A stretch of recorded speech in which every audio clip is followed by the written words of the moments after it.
Bonjour Jean-Luc Romero, président de l'Association pour le droit à mourir dans la dignité. On va parler du débat sur l'euthanasie. Le débat est-il possible en France alors que la Belgique vient d'autoriser l'euthanasie pour les mineurs?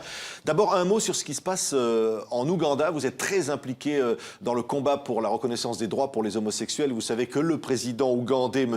Museveni, vient de promulguer des lois qui appellent à la dénonciation des homosexuels et à leur incarcération. Il risque la prison à vie. Quelle est votre réaction?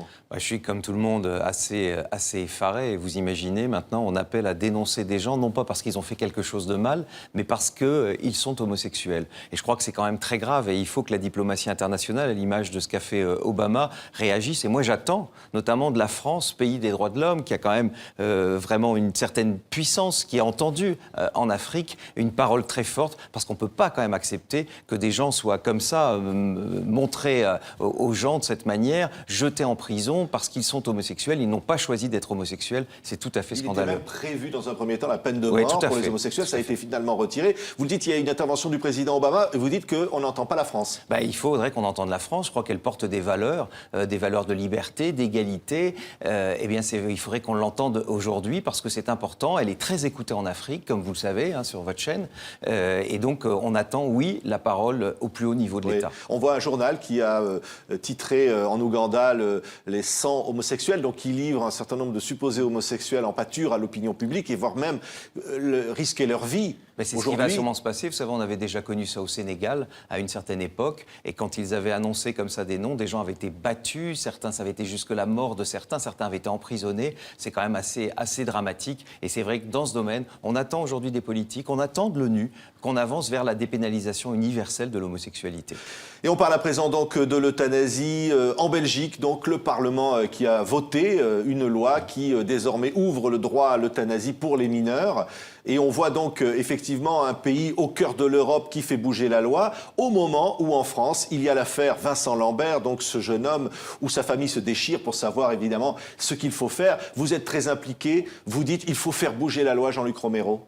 Oui, et puis il faut tenir des engagements. Vous savez, le président de la République s'est engagé dans sa proposition 21 à permettre le droit de mourir dans la dignité. Vous le disiez, la Belgique, les Pays-Bas, le Luxembourg, la Suisse ont aujourd'hui des lois qui permettent aux gens, quand leurs souffrances sont insupportables, de pouvoir dire stop. Nous, dans notre pays, on a en plus une opinion qui est favorable. Vous savez, le dernier sondage, c'est 92% des Français favorables à l'égalisation de l'euthanasie. Et on a une classe politique qui est extrêmement frileuse sur la question, qui subit, je dirais quelque part, l'influence des lobbies religieux et qui ne veut pas entendre que dans un pays, il faut respecter tout le monde. Les religieuses doivent bien sûr être respectées, mais il faut respecter tout le pays. Une loi qui légalise l'euthanasie, c'est une loi qui n'est pas obligatoire. Et c'est une loi qui respecte les religieux, c'est une loi qui respecte les gens qui sont contre, mais c'est aussi une loi qui respecte enfin ceux qui n'en peuvent plus de la souffrance, parce qu'il n'y a pas un principe supérieur dans une démocratie qui vous oblige à vivre jusqu'au bout dans la souffrance. Alors on voit donc l'image de Vincent Lambert, c'est une image terrible, ce jeune homme qui est victime d'un accident, qui est dans un coma et qui finalement n'est pas menacé dans sa vie, simplement il est hydraté, alimenté. Est-ce qu'on peut supposer que l'hydratation et l'alimentation sont des traitements médicaux qu'on devrait arrêter et éventuellement le laisser mourir de soif et de faim? Alors cette affaire est très compliquée parce qu'il n'avait pas écrit malheureusement de directive anticipée ce qu'il voulait, mais d'après sa femme, d'après tous ses proches, il avait toujours dit qu'il ne souhaiterait jamais être dans cette situation. Et on voit quelque part les lacunes de la loi actuelle, donc de la loi Leonetti. Cette loi, elle avait été faite pour Vincent Imbert. On nous disait quelqu'un qui est dans un coma pourra être aidé avec cette loi. On voit qu'effectivement, c'est pas le cas. Et c'est pour ça qu'il faut une autre loi. Il faut pas une loi Leonetti de gauche. Moi, je le dis clairement au gouvernement.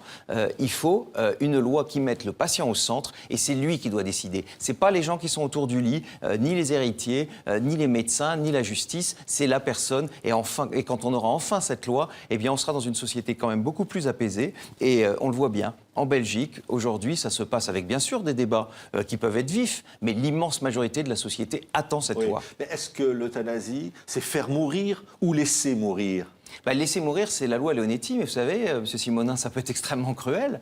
On arrête de vous alimenter, on arrête de vous hydrater, vous pouvez mettre 3 semaines à mourir. Tout ça sous les yeux des vôtres. Est-ce que c'est pas plus humain? Quand la personne l'a demandé, qu'elle est en fin de vie, de lui donner un produit qui lui permette de s'endormir sans souffrance, après avoir dit au revoir aux siens, eh bien oui, c'est ça qu'il faut aujourd'hui, et c'est ça que réclament les gens, parce qu'ils ont du bon sens. Ils n'ont pas envie de voir mourir les gens qu'ils aiment dans des conditions atroces. Et je le dis, arrêter d'hydrater et arrêter d'alimenter, ça peut être atroce. Oui, vous recevez aujourd'hui beaucoup de personnes qui vous disent « je veux exprimer mes volontés ».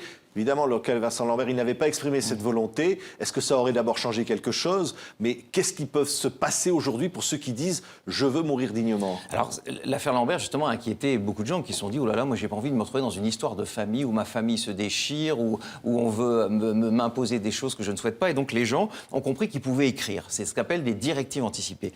Donc, vous pouvez écrire ce que vous souhaitez. Le seul problème, quand même, c'est que dans la loi Leonetti, c'est les médecins qui décident au final. Même si vous l'avez écrit, si vous êtes donc dans le coma, vous avez écrit, vous avez peut-être choisi une personne de confiance, c'est toujours le médecin qui décide. Et nous, on veut que ces directives anticipées, elles soient opposables. Parce que comment laisser décider un médecin qui ne vous connaît pas souvent, vous êtes arrivé dans un hôpital, aux urgences, il ne vous a jamais vu, plutôt que et respecter vos directives et puis la personne que vous avez choisie qui vous connaît. Donc on voit qu'aujourd'hui, on ne peut plus continuer. D'ailleurs, la plupart des médecins ne demandent pas ça. Ils préfèrent écouter la personne, donc il faut quand même les écrire parce que c'est un indicateur et il faut que la loi change et que ces directives soient opposables. Mais les médecins disent aussi, notre rôle, c'est de faire vivre, c'est de guérir, ça n'est pas de tuer, de faire mourir. Oui, mais ça, c'est pas tuer, c'est accompagner la personne. Vous savez, quand vous êtes en fin de vie, il faut avoir la modestie de reconnaître qu'on n'est pas éternel. Et que quand on est en fin de vie, il vaut mieux accompagner la personne en douceur plutôt que la laisser dans des souffrances insupportables, comme on le vit actuellement en France. Mais Vincent Lambert n'est pas, encore une fois, en fin de vie. Oui. Il peut vivre ainsi, simplement en étant alimenté, hydraté, encore longtemps. Vincent Humbert aussi n'était pas en fin de vie, sauf qu'il n'avait pas envie de rester en prison dans son corps, ne pouvant rien faire. Vous savez, à ces âges-là, ils peuvent vivre 20, 30 ans encore. Oui. Sa famille considère qu'il est comme un handicapé. Sa famille, non, c'est sa maman qui, je vous le rappelle, sont des militants religieux et assez intégristes. Maintenant, on ne va pas entrer dans cette affaire de famille, mais toute personne qui, à un moment, estime qu'il vit de cette manière-là, vous vous rendez compte, vous êtes dans un coma, vous n'avez plus vraiment de relation avec les autres, vous estimez que votre vie ne vaut plus la peine d'être vécue, vous devez pouvoir être entendu si c'est votre décision, si vous l'avez écrit avant et si vous avez choisi quelqu'un pour le dire. Ça, aujourd'hui, il faut respecter, parce que c'est la personne qu'il faut respecter maintenant. Aujourd'hui, on n'écoute pas les gens. On fait de quand vous êtes en fin de vie ou quand vous êtes malade, vous n'êtes plus un citoyen. Vous voulez une loi avant le printemps? Avant le printemps, on ne l'aura pas, mais je veux dire qu'il faut qu'avant cet été, on ait cette loi. Marisol Touraine doit commencer ses consultations. Il faut qu'elle le fasse. On ne peut plus attendre. Merci. Je pense qu'il y a trop de souffrance. Jean-Luc Romero, vous avez publié Monsieur le Président, laissez-nous mourir dans la dignité, donc publié chez Jean-Claude Gazievitch. Merci d'avoir été notre invité.